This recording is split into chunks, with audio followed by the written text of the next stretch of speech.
Brayson asked a couple of great questions that surprised them both with the insight he displayed.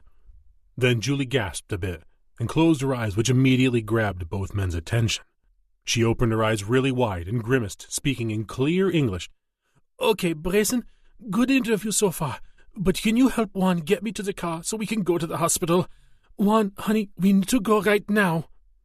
Juan looked very flustered but responded well as he stood, gathered all their paperwork into his bag, and helped Julie to her feet.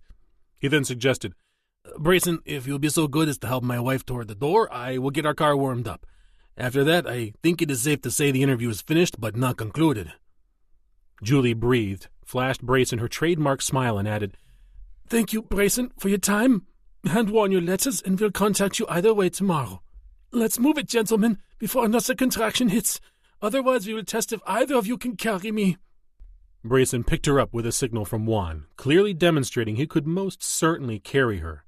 Juan raced out the door for the car. Once Julie was seated, he locked the door to the building and shook hands with Brayson. Brayson looked directly into Juan's eyes and said, "I don't expect that this was part of the interview process, but allow me to assist in this matter. As I said, I am adaptable. I sense that you are people I want to work with.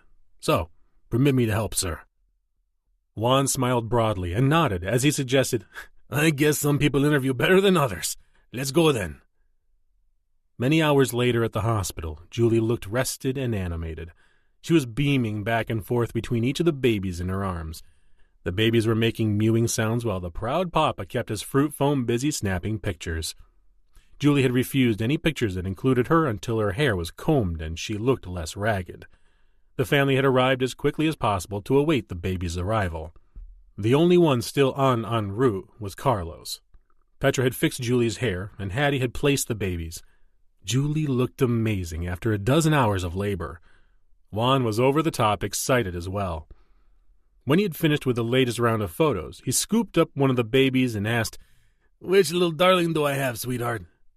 Julie grinned and mischievously replied, "I have Mickey, so you have Minnie."